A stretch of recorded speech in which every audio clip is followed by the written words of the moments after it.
Fake News de Libération, les décodeurs du Monde, l'AFP Factuel.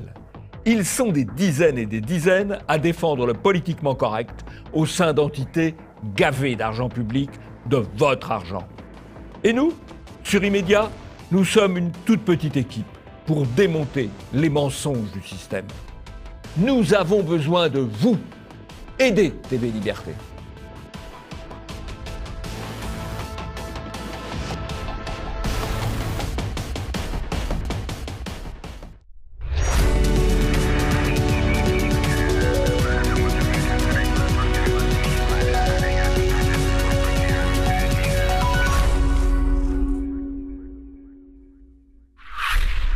Bonjour à tous et bienvenue dans ce nouvel Immédiat. C'est la rentrée. Alors Jean-Yves, première question, comment se sont passées vos vacances ? Mais très bien, ensoleillé et en altitude, en montagne.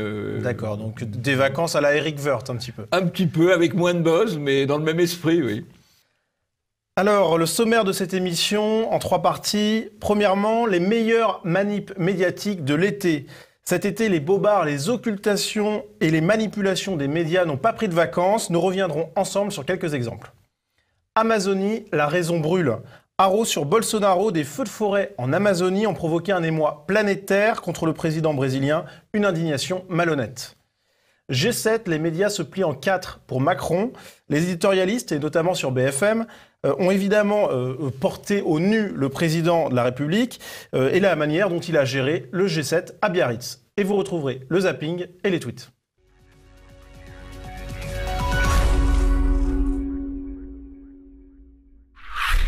Pas de vacances pour les bobards médiatiques pendant que nous profitions de la montagne, vous dans les Alpes, moi dans les Pyrénées, Jean-Yves. Eh bien, nos amis journalistes ont continué à enchaîner parfois les énormités, faut le dire. Et je vous ai donc sélectionné quelques pépites estivales que je vais vous laisser commenter. Premièrement, c'était l'un des plus gros sujets de l'été, c'était l'affaire Epstein, donc qui a éclaté aux États-Unis, et un traitement qui a étonné de nombreux internautes en France, c'est la manière dont certains médias ont relié automatiquement Epstein à Donald Trump. On a BFM TV, on a aussi France Info qui a fait un sujet dans lequel on voit souvent les images des deux personnes apparaître. Et puis Loopsider qui a réalisé une petite vidéo à cet effet où on voit là encore très souvent Donald Trump et Epstein ensemble. Jean-Yves, que penser de ce traitement médiatique ? Il est totalement, il relève totalement de la désinformation. C'est un pic de désinformation parce qu'effectivement les photos où on voit Trump et Epstein sont des photos très anciennes, qui remontent à 20 ans ou 25 ans, alors qu'il y a énormément de photos récentes avec Clinton, avec le couple Clinton, et que Clinton a pris 26 fois l'avion d'Epstein qu'on appelait le Lolita Express. Donc, s'il y avait quelqu'un à mettre en cause, c'est plutôt Clinton que Trump, qui en plus a chassé Epstein de ses relations il y a déjà une quinzaine d'années. Alors on voit d'ailleurs Loopsider, c'est très intéressant, un petit média de propagande financé par le Cercle national du cinéma, le Centre national du cinéma. Et donc par les impôts des Français. Donc par les impôts des Français. Et on voit tout est faux parce qu'on nous dit dans le titre Jeffrey Epstein, 66 ans, avec une photo où on voit que Trump a 45 ou 50 ans, donc il remonte à plus de 20 ans. Et donc Epstein à l'époque n'avait pas 66 ans. Et au demeurant, les femmes que nous voyons sur la photo sont des jeunes femmes, mais ce ne sont pas des femmes jeunes, mais ce ne sont pas des enfants. Voilà. Oui, c'est pas des mineurs. C'est pas des mineurs, manifestement. Voilà. Donc on est vraiment dans une désinformation totale. Pourquoi ? Parce que c'est simple. Clinton est un gentil, donc on va pas l'accuser d'avoir fait des choses pas très belles avec M. Epstein. Par contre, Trump est un méchant. Donc on va l'accuser, même si en l'occurrence c'est absolument injustifié. Alors retour en France avec France Inter qui a tenté cet été de nous expliquer pourquoi il y a de plus en plus de rap sur leurs antennes. Alors Jean-Yves, a priori c'est pour rester dans l'air du temps, c'est ça ? Oui, alors l'air du temps ça se fabrique. Et en l'occurrence le rap il a été promu par les chaînes publiques, il est promu là par France Inter, il a été promu dans les années 2013-2015 par le Move, qui est une radio musicale dépendant aussi du service public. Et destinée aux jeunes. Et destinée aux jeunes. Et donc, c'est une affaire qui a été promue, de même qu'on a promu les histoires de bagarres entre rappeurs ou les interruptions d'autoroute par les rappeurs qui tournaient des clips, etc. C'est promu. Donc, l'air du temps, on le crée, et ceux qui le créent, au fond, souhaitent le grand remplacement musical et souhaitent un petit peu l'africanisation de nos rythmes et de nos musiques. C'est un choix idéologique, délibéré. Autre choix idéologique délibéré de France Inter, c'est la promotion cet été de l'organisme Sleeping Giants. En fait, c'est des militants qui font pression sur les annonceurs en leur disant « vous avez une publicité sur un site qui n'est pas tout à fait politiquement correct » pour les inciter en fait à retirer leur financement. Que dire de cette promotion de cette association par France Inter ? C'est la promotion de la délation, c'est la promotion des interdits publicitaires, on peut dire, des interdits professionnels. C'est absolument incroyable que l'argent des contribuables, encore une fois, serve à ça. Alors moi je dis, nous à TV Liberté, le choix a été fait délibérément de ne pas avoir de publicité pour ne pas dépendre des publicitaires. Mais nous ne pouvons vivre que grâce à l'argent des donateurs. Pardon de ce nouvel appel indirect à une aide financière, mais où c'est la publicité et à ce moment-là, on peut vous serrer le kiki.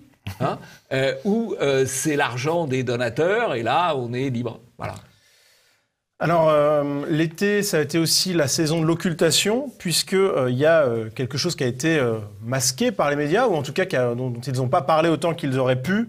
Je parle bien sûr des profanations d'églises avec notamment cet article de France Catholique. Pendant l'été, les profanations d'églises se poursuivent, donc elles se poursuivent dans le silence médiatique finalement. Oui, alors France Catholique a recensé sur juillet et le début août 12 profanations d'églises. Un échantillon. Y compris, c'est un échantillon, c'est pas du tout complet, y compris d'ailleurs des tentatives d'incendie ou des incendies volontaires, ce qui est extrêmement grave. Alors, ce qui est quand même étonnant, c'est que c'est un phénomène tout à fait nouveau, ces profanations d'église. Pendant très longtemps, l'Église, même les athées, même les anticléricaux, ils respectaient l'Église. En tout cas, il n'y en avait pas autant, quoi. Bon, il y en avait pratiquement pas. C'était des lieux, malgré tout, qu'on respectait. Là, aujourd'hui, il y a des attaques assez massives. Et ce qui est tout à fait étonnant, c'est qu'il n'y a aucune vraie recherche. Manifestement, c'est pas une priorité du gouvernement, c'est pas une priorité des parquets, c'est pas une priorité des juges de rechercher. Je prends un exemple. Il y a eu une profanation à Molène. Molène, c'est une petite île à côté de Ouessant. Il est évident qu'on sait quand même par des images qui va ou qui ne va pas à Molène, ne serait-ce que par l'entrée dans le débarcadère. Oui, c'est une toute petite île. C'est une petite île. Donc, si on voulait chercher, on trouverait. Il est évidemment, il n'y a pas de mosquée ni de synagogue à Molène, mais s'il y avait une synagogue ou une mosquée à Molène qui avait été profanée, on aurait déjà trouvé le coupable. Là, c'est pas grave, on va passer. Alors, autre occultation médiatique de dégradation, celle-là qui concerne des permanences rassemblements nationales, puisque il y a eu d'autres dégradations sur des permanences de ce parti. Alors, on a commencé médiatiquement à en parler un tout petit peu, mais c'est quand même largement sous-évalué, quoi. Oui, alors des dégradations de permanence du Front National, depuis 30 ans, il y en a eu des centaines et des milliers. Ça n'a jamais ému personne. C'était considéré comme des actes, en quelque sorte, républicains. Et même, on a vu un incendie, c'est plus grave, une dégradation. Une tentative d'incendie. Un tag, c'est quand même un tag, que ce soit sur une permanence Front National ou sur une permanence LERM. Simplement, une tentative d'incendie, c'est quand même beaucoup plus grave. Et là, il y a quelqu'un qui a été arrêté, là, plutôt bien, mais il a été immédiatement relâché, alors que si c'était une permanence LERM, ça aurait été un événement mondial, les médias en auraient parlé, le ministre de l'Intérieur se serait fâché, et l'individu n'aurait pas manqué d'être condamné, quoi. Alors, attaquer les permanences, moi je comprends que ce soit pas très bien, mais à ce moment-là, il fallait quand même se bouger quand depuis 30 ans, voire 40 ans, on attaquait les permanences du Front National. Pas attendre que les permanences bien pensantes souffrent un petit peu, voilà. C'est parce qu'il y a eu des dégradations attribuées aux Gilets jaunes de permanence LREM que finalement les médias commencent à parler des dégradations de permanence du Rassemblement national, pardon. Donc finalement, bon, c'est un petit... Alors là, c'est pareil, il y a des permanences du Front National, notamment en Bretagne, qui ont été vandalisées une vingtaine de fois. Ouais. Là aussi, si le parquet, la police faisaient un minimum d'efforts, on trouverait les coupables, qu'on doit connaître d'ailleurs, parce que là, c'est probablement des éléments antifa d'extrême gauche qui sont connus, quand même, enfin, il faut espérer. Mais là, c'est pas un sujet, parce que c'est pas un sujet ni pour le pouvoir ni pour les médias, mais les pouvoirs et les médias, c'est la même chose. Alors, autre occultation, celle-là, elle est assez extraordinaire. Il faut saluer La Provence, qui a réalisé un très beau coup cet été. Là, ça vaudra peut-être une petite mention au Bobard d'Or, mais on a La Provence qui a flouté une personne dans un rassemblement au pèlerinage de la Madone, dans une église, et c'est cette seule personne qui était floutée dans cette foule. C'était le sénateur Ravier du Rassemblement national. Alors là, c'est assez incroyable. Il s'est directement inquiété sur Twitter. « Vous avez flouté mon visage, ça vous prend souvent d'agir comme la Pravda de Staline, honte à vous ».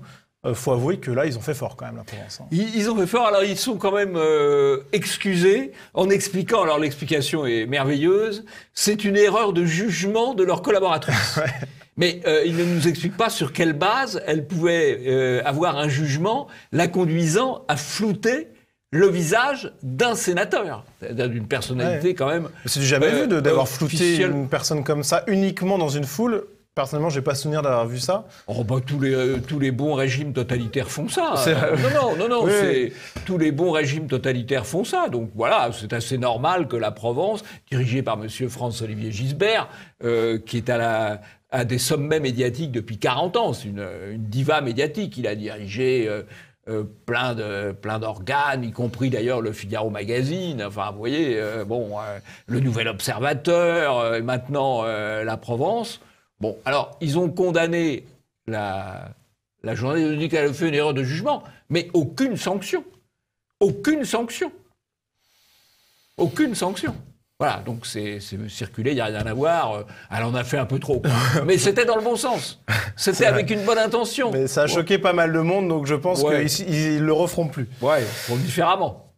Autre occultation cet été, c'est le peu de couverture médiatique. Il y en a eu, mais relativement légèrement comparé à l'importance de l'événement.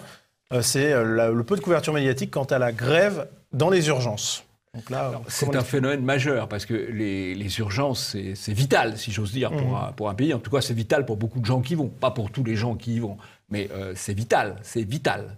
Nous avons eu longtemps des services d'urgence de qualité, nous avons des services de secours de qualité, et le fait qu'il y ait une grève aux urgences prouve qu'il y a une dégradation profonde. Voilà, il y a une dégradation profonde. Pourquoi ? Parce que beaucoup de gens y vont sans aucune raison, et puis parce qu'il y a beaucoup d'agressions aux urgences. Et les agressions aux urgences, c'est pas non plus, c'est pas les Martin et les Dupont qui les commettent, mais ça, on ne le dit pas. Rarement. En tout cas, les médias n'ont pas énormément parlé de ce phénomène. Et pour finir, la polémique quasiment de l'été, c'est cette polémique partie de Twitter qui a provoqué une avalanche de réactions, c'est le cas de le dire. Cette photo d'Eric Woerth, donc votre camarade alpiniste. Oui, on peut dire ça. Oui. Il peut pas être mauvais, Woerth, complètement. Ben non, il est chauve et alpiniste. Voilà. Donc il a forcément ma sympathie, il faut comprendre.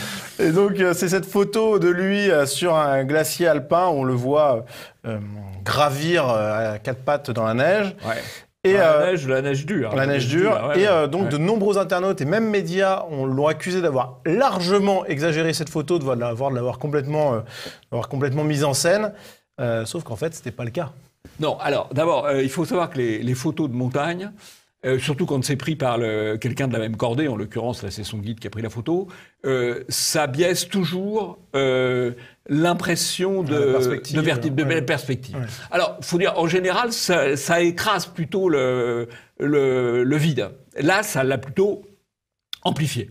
Mais vraiment, la photo de montagne prise, non pas par la cordée d'à côté, mais par quelqu'un de la même cordée, ce qui est le cas, elle biaise toujours un peu la réalité.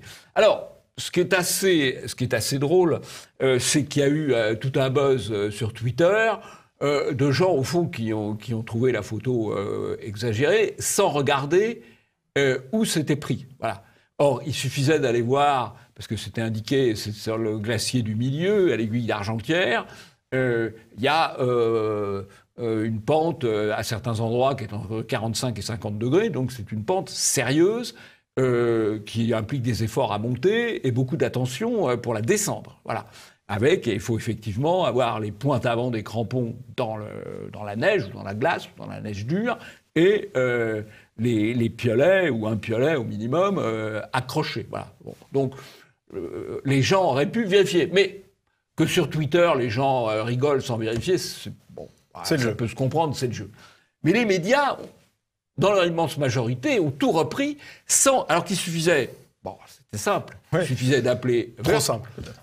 Ou d'appeler la compagnie des guides de Chamonix, ou tout simplement d'aller regarder sur Wikipédia, c'est pas très compliqué, glacier du milieu, aiguille d'Argentière. Ils auraient vu que, peut-être que la photo était un peu majorative, mais que c'est un endroit qui est quand même délicat, au minimum délicat. Personne ne l'a fait, sauf Chef News de Libération. Bon...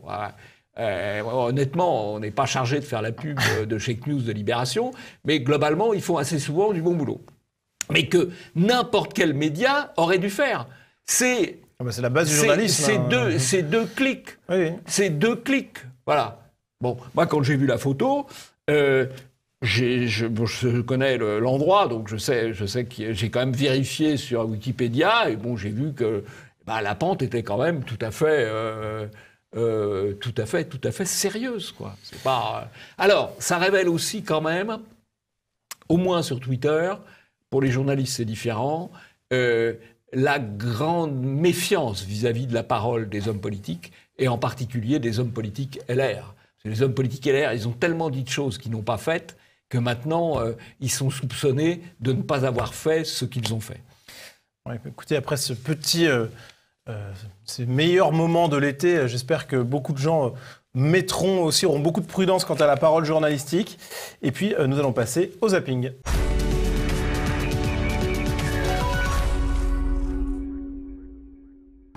Les heures sont peut-être comptées pour le personnage dit du sauvage au Festival d'Ath en Belgique.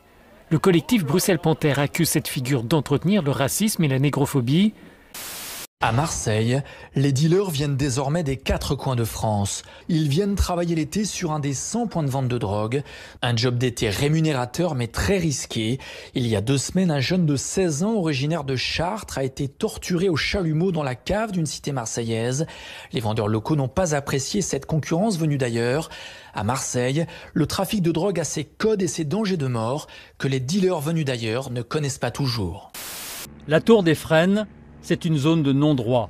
Elle est régulièrement vandalisée, squattée, incendiée. Jeudi dernier, ce nouveau feu allumé dans la cage d'escalier a décidé le maire à prendre un arrêté de relogement. La mairie, le bailleur, la préfecture, personne ne semble avoir pu enrayer la lente agonie de cette tour de 12 étages. Les locataires parlent d'un enfer au quotidien. Sans laisser de traces, à part cette tuile cassée, les individus ont réussi à voler la cloche de 53 kilos, classée monument historique. Une seconde cloche a été dérobée, ici, sur les hauteurs de la commune, plus haute, plus lourde, près de 80 kilos. Ces derniers mois, la violence envers les pompiers, mais aussi les policiers, a atteint un niveau historique. Depuis le 1er janvier, 17 000 outrages à agents ont été enregistrés, c'est 10% de plus que l'an passé. Les violences, elles, ont augmenté de 23%, avec plus de 23 000 infractions déclarées, soit près de 110 agressions par jour. Impossible de passer un rond-point, une route ou un parking sans croiser des forces de l'ordre. La plupart des habitants ont fui les villes de la côte. Les rues de Biarritz se sont restées très calmes. Ici, tout le monde redoutait la présence de manifestants violents. Il fallait quand même que l'ordre soit tenu. Il ne l'a pas été tenu d'une manière, si vous voulez, où il y a eu ce que j'appellerais des violences irréparables. Sur l'acte de naissance apparaîtra mère et mère, quand nous avons des enfants qui sont issus d'une PMA pour un couple de femmes. Mère et mère. Oui, c'est la réalité, c'est bien la réalité. Donc mère et mère. J'ai changé très profondément. Le mouvement de la jeunesse pendant plusieurs semaines, plusieurs mois, et qui continue, moi, m'a fait réfléchir.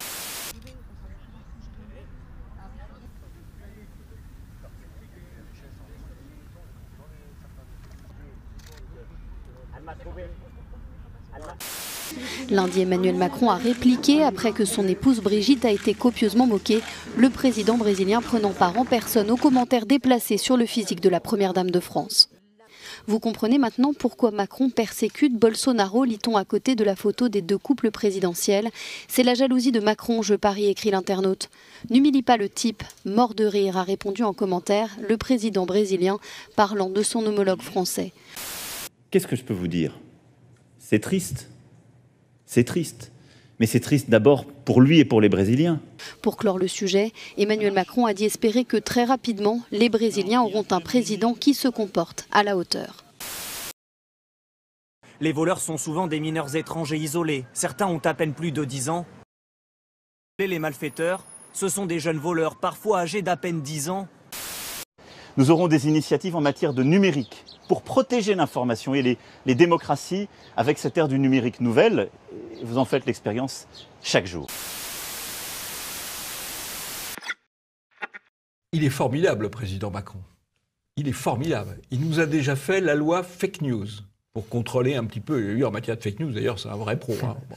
La loi fake news, l'année dernière. Cette année, il nous fait la loi Avia, qui est une loi liberticide au carré. Ouais, voire quasiment totalitaire. Quasiment. Totalitaire. Et il nous annonce déjà une nouvelle loi. Parce que son obsession, c'est le contrôle de l'information. Et d'ailleurs, il a raison, parce que s'il perdait le contrôle de l'information, en quelques semaines, il serait balayé. Donc il est de plus en plus crispé sur le contrôle de l'information. Alors ce contrôle de l'information, il existe déjà de fait. Vous voyez, on a parlé, il y a une séquence là où on parle des agressions de pompiers. Bon. Il y a des agressions de policiers, des agressions de pompiers. Je n'excuse évidemment en rien les agressions de policiers. Mais les agressions de pompiers sont infiniment plus graves parce qu'on vient attaquer des gens qui viennent, non pas rétablir l'ordre ou maintenir l'ordre, mais sauver des gens, porter secours. Donc c'est gravissime. Ça ne s'était jamais fait. Et maintenant, depuis une dizaine d'années, ça explose. Et on ne dit jamais, jamais d'où ça vient. On le sait.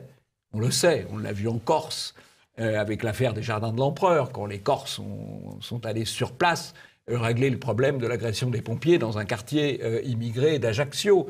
Bono Gollnisch a dit avec beaucoup d'humour, on ne dit jamais qui agresse des pompiers, mais c'est pas les Martin et les Dupont.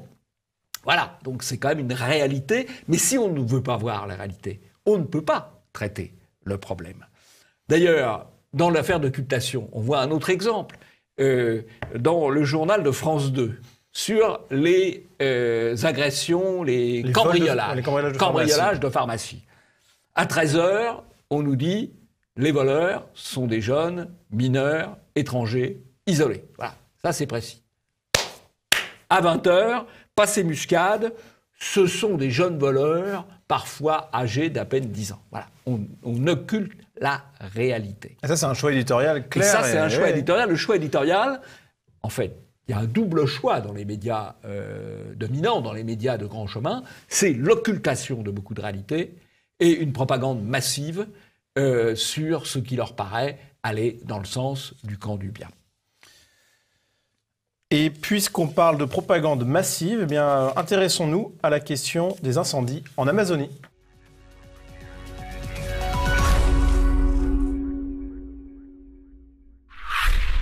C'est la polémique de la semaine. L'Amazonie est en proie aux flammes et Emmanuel Macron s'est fendu d'un tweet le 22 août dernier.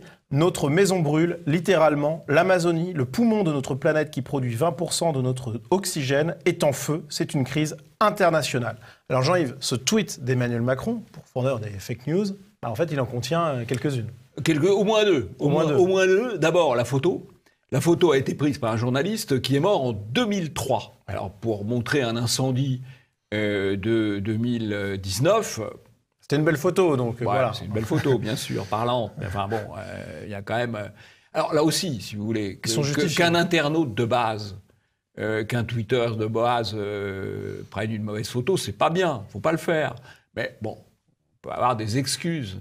Mais le président de la République, qui a tout l'appareil d'État derrière lui, pour lui trouver des bonnes photos, pour vérifier qu'elles correspondent aux événements. Ça, c'est gravissime. Alors, ils ont parlé d'un choix délibéré. Ouais. Alors, c'est une malhonnêteté délibérée. Ça n'arrange pas leur affaire. Hein. Deuxièmement, le poumon de la planète, bah oui, l'Amazonie, c'est une très grande forêt. C'est pas la plus grande forêt, d'ailleurs, parce que la plus grande forêt, c'est la Sibérie. Mais c'est pas les mêmes arbres, bon, bien. Mais le poumon de la planète, d'abord, c'est les océans. Et la participation de l'Amazonie à la production d'oxygène et à l'élimination de CO2, c'est 6%. Au mieux, selon les spécialistes. Au mieux, selon les spécialistes. C'est pas 20%. Voilà. Donc, il y a beaucoup de fake news, beaucoup de mensonges. Ça commence à faire beaucoup. Alors, ça... il faut dire, là, d'ailleurs, ça a quand même été dit par certains journaux. Oui. Là-dessus, il y a eu un peu de critique. Voilà, c'est vrai qu'il y a eu une remise en perspective qui était salutaire.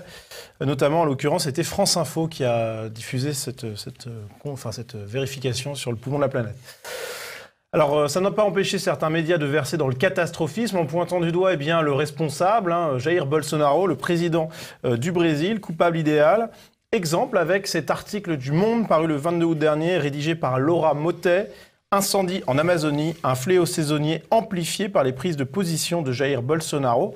Alors il y a d'abord oui, Jean-Yves ? Oui, le fait que des incendies soient provoqués par des prises de position, c'est assez curieux quand même. C'est imagé. C'est imagé, voilà, on va dire ça. En tout cas, c'est la parole d'une spécialiste qui est donnée. Donc là encore, c'est certains experts qui ont la parole, parfois plus que d'autres.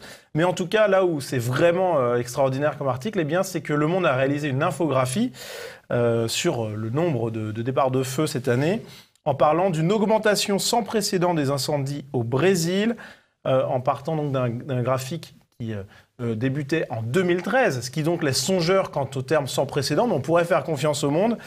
Sauf non, écoutez... on aurait pu être de bonne foi. On ne peut pas faire confiance. Mais on n'a pas fait confiance au Monde, puisqu'on a été vérifié. En réalité, il s'agit d'une énorme manipulation, puisque quand on change la date du début du graphique, tout change. Et la journaliste a été prise la main dans le sac et l'article a été modifié et le titre change un petit peu. On ne parle plus d'incendie sans précédent, mais d'un nombre de feux au Brésil au plus haut depuis 2011. Et quand on fait commencer le graphique en 98, on se rend compte que dans les années 2000, il y avait beaucoup plus de feux, par exemple en 2005.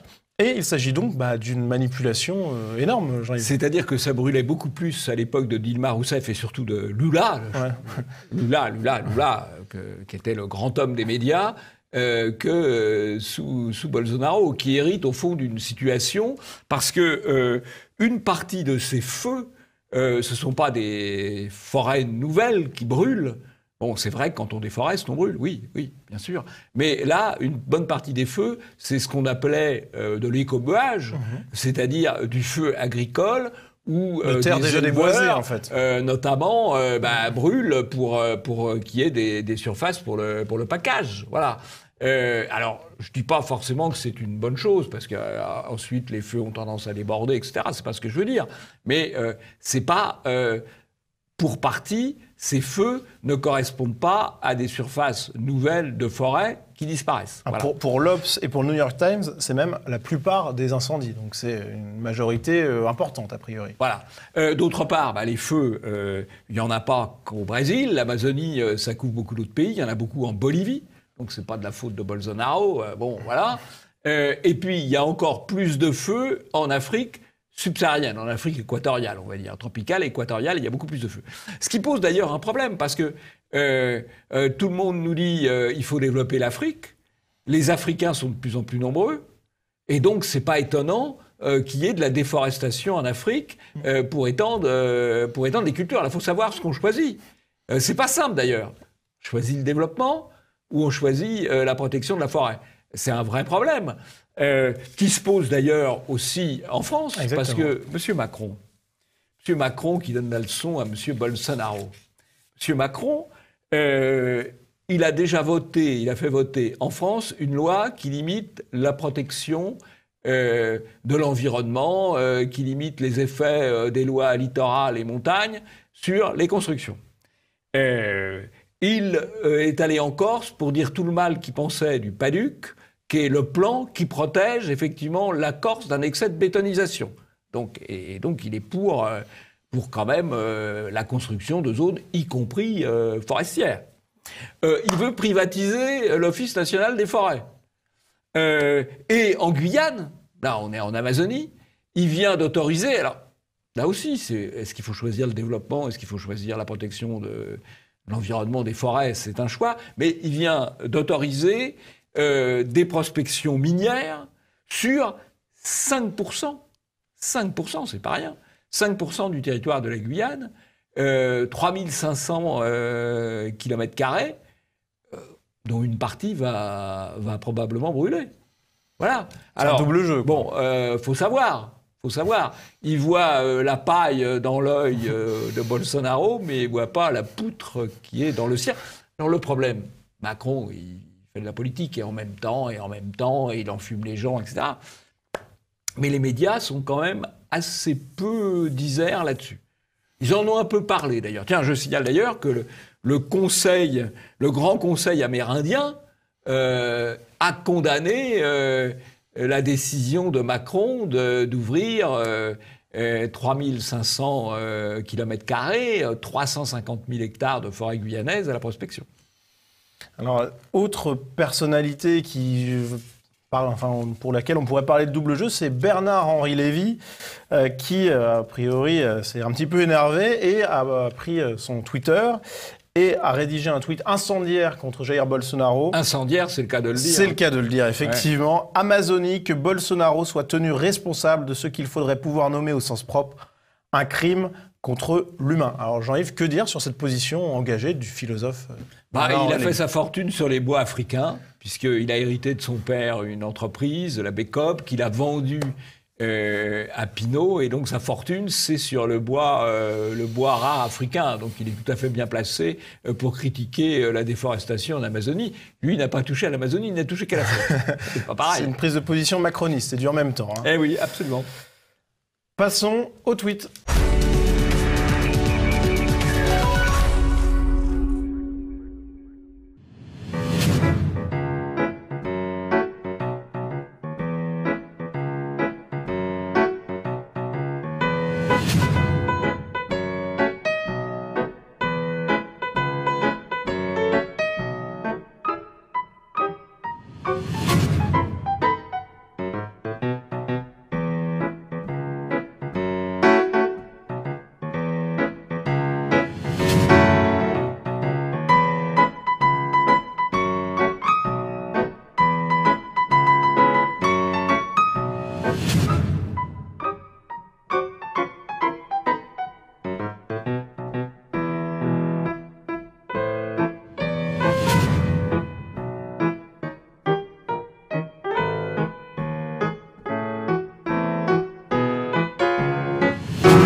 Alors le point s'est beau dit parce que Macron est à 34% d'opinion favorable, ce qui est quand même pas absolument extraordinaire. Mais tout de même, il se maintient. Hein, voilà. De même qu'aux élections européennes, En Marche avait à peu près sauvé les meubles. Et je crois qu'il ne faut pas nier cela. Et il faut en comprendre la raison. La raison, c'est la propagande absolument massive. C'est-à-dire que le contrôle des médias et le soutien des médias finit par avoir un effet. Hein. Et la propagande, ça a un effet sur tout le monde. Hein, il y a toujours des gens qui vous disent « Moi, la propagande, ça n'a aucun effet sur moi. La publicité, ça n'a aucun effet sur moi. » C'est pas vrai. La propagande a un effet sur tout le monde. Y compris la propagande... Peut-être pas sur vous, quand même. Si. Non. La propagande macroniste a aussi un effet sur vous. Elle a aussi un effet sur moi. Il faut le savoir. C'est tellement puissant. Alors, évidemment, on a des anticorps. Hein, oui. mais quand même. Donc, c'est quand même efficace, la propagande. Alors, moi, que c'est intéressant. Alors, c'est intéressant parce que Ruquier, qui a eu à un moment des intervenants, des intellectuels de qualité dans son émission, je pense à Natacha Polony ou à Éric Zemmour, les a remplacés par des histrions, assez, on va dire, comment je peux dire, quand même... Originaux ? Ouais, originaux, voire dérangés, un peu dérangés. Voilà, un peu dérangés. On a eu Émeric Caron, on a eu Angot, on a eu Moix. Bon, alors, d'abord, pourquoi on a choisi ces personnalités quand même à minima atypiques, pour ne pas dire pathologiques? Bon, je pense que c'est la logique de Ruquier, à la fois pour faire du buzz et pour déconstruire, participer à la déconstruction générale. Et alors, moi, c'est intéressant parce que son histoire de contribution antisémite, de dessin antisémite, tout ça, c'est connu depuis longtemps. Et il était en place malgré cela. Pourquoi? Parce que tout simplement, il avait été en quelque sorte retourné.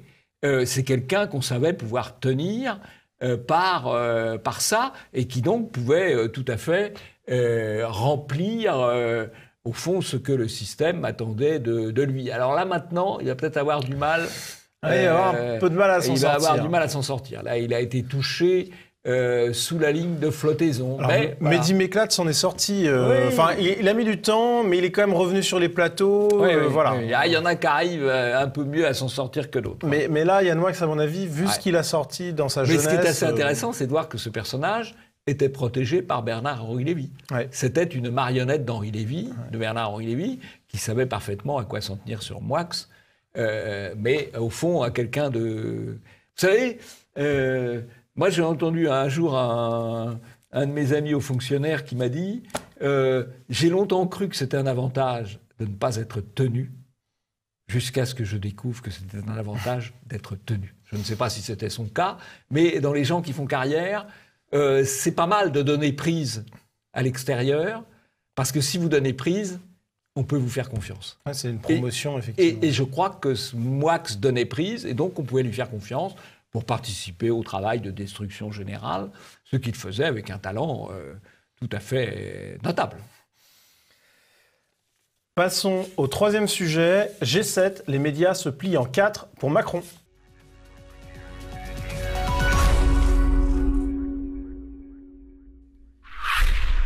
Le sommet du G7 à Biarritz aura été salué par les éditorialistes français qui n'ont pas hésité à sortir la boîte à superlatifs pour saluer le génie d'Emmanuel Macron. Et on a Samuel Gontier, journaliste à Télérama, qui a rédigé un article décapant sur cette fascination totale des éditorialistes, notamment ceux de BFM TV pour Emmanuel Macron. Alors, quelques extraits choisis. Ça a été rondement et bien mené par Emmanuel Macron. Salut Roland Quérol, rejoint par Anthony Bélanger. Ça, c'est de la diplomatie créative comme j'aime. Bravo à l'équipe présidentielle pour le coup de théâtre. Ce G7 a été incarné par Emmanuel Macron. Le match entre Trump et Macron est en train de dominer la scène occidentale. On a là un dialogue de deux personnes d'une très haute qualité politique. Il y a un truc aujourd'hui, relève Anthony Bélanger. Le 25 août, c'est le jour anniversaire de la libération de Paris. Et c'est ce moment-là qu'Emmanuel Macron choisit pour faire la chose la plus gaulienne qui soit, une diplomatie de coup de théâtre. Alors Jean-Yves, Emmanuel Macron a donc fait très fort, au moins pour les éditorialistes de BFM TV. Macron, c'est Moïse. Il fend la mer. Macron, c'est Jésus. Il marche sur l'eau. C'est ça, vu par les éditorialistes. C'est un petit peu ça. Si vous voulez, là où ça tourne, c'est de la communication circulaire, en fait. Parce que Macron, il a choisi de scénariser un certain nombre de choses. Il a dit on va parler des inégalités. Il a dit on va parler du climat. Et donc il répondait à la demande médiatique. Il va s'opposer. Il s'opposait à Poutine quand il a reçu à Brégançon. Il s'oppose ou il feint de s'opposer à Trump. Et donc il plaît aux médias. Il met en scène communication, quoi. C'est une pure opération de communication. Alors là où on voit que c'est une pure là où on voit que c'est une pure opération de communication, c'est que le G7 il devait être centré, d'après Macron, sur la lutte contre les inégalités et la lutte pour le climat. J'ai là le communiqué du G7, qui est un ensemble, un emboîtement de phrases creuses. Il n'y a rien sur le climat, rien sur les inégalités.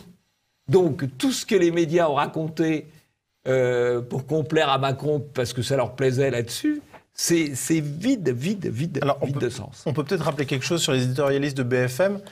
Il y a une nomination récente à la tête de BFM TV. C'est Marc-Olivier Fogiel qui a pris la direction de cette antenne, Marc-Olivier Fogiel, qui est un ami du couple Macron. Donc, à mon avis, je ne sais pas s'il a une influence sur ce qu'ont dit les éditorialistes au moment du G7, mais ça ne risque pas de changer le ton, a priori. Non, et il explique qu'il a une relation, je crois, fluide ou liquide avec le couple Macron. Donc voilà, c'est rassurant sur l'indépendance de la presse. Alors, et des médias. Il n'y a pas que BFM TV, puisque je crois qu'il y a eu l'interview réalisée par Anne-Sophie Lapix aussi, qui a été à saluer. Alors là, je crois qu'elle mériterait une brosse à reluire d'or, parce qu'elle a été absolument parfaite. Alors là aussi, c'est quand même assez intéressant. Anne-Sophie Lapix est une journaliste très politiquement correcte, qui a été choisie comme présentatrice sur France 2 en septembre 2017, donc après l'élection de Macron. C'est l'épouse d'Arthur Sadoun, le président de Publicis. Donc on voit la connexion là entre le pouvoir médiatique, le pouvoir politique et le pouvoir publicitaire. Le couple Sadoun-Lapix étant assez lié à Macron, et évidemment la puissance publicitaire de Publicis, c'est absolument considérable pour quelqu'un qui veut faire une campagne médiatique. Qu'est-ce qui permet d'avoir des unes de Paris Match ou autres ? C'est quand les publicitaires disent écoutez, ce serait pas mal que Macron soit en une, que Brigitte Macron soit en une. On se souvient de toute la campagne qui avait eu lieu avant la présidentielle pour mettre en scène, scénariser le couple Macron. C'est l'alliance du pouvoir médiatique, du pouvoir politique et du pouvoir publicitaire, qui est le pouvoir considérable, puisque c'est le pouvoir de l'argent. Alors, ça va bientôt être la fin de cette émission. Jean-Yves, est-ce que vous avez un coup de chapeau ? Oui, alors c'est un coup de chapeau un peu tardif, parce que le numéro va sûrement sortir des kiosques. C'est un numéro de Valeurs Actuelles consacré à Notre-Dame de Paris, l'enquête impossible. Donc c'est assez intéressant parce qu'ils reviennent sur... maintenant, ça fait combien ? 400 mois que Notre-Dame a brûlé. Donc on devrait en savoir un peu plus sur les causes. En fait, on ne sait toujours rien. Pourtant, au début, a priori, on savait. Pourtant. Au début, on savait que c'était accidentel. On a dit tous ceux qui parlaient d'hypothèses criminelles étaient considérés comme des complotistes. Les médias interdisaient de poser la question. En fait, aujourd'hui, on ne sait pas.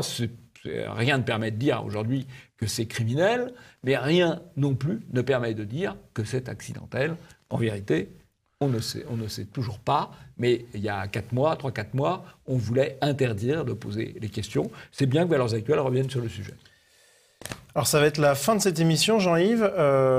Et la semaine prochaine, chers téléspectateurs, le format de l'émission sera totalement différent, puisque nous faisons, après ce numéro un peu dédié en partie au meilleur de l'été, nous faisons notre rentrée, la véritable rentrée la semaine prochaine, avec un habillage graphique différent, avec un format d'émission différent, mais qui, on l'espère, plaira à tout le monde, tout simplement. Voilà, alors, on vous invite à regarder cette émission, bien sûr, et la prochaine, et à nous faire part de vos observations. Il y a sûrement certains de nos web spectateurs qui apprécieront, d'autres qui peut-être regretteront le changement. On regardera de très près vos réactions.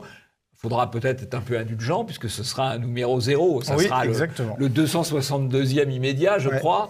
Mais ce sera aussi le premier de la nouvelle série.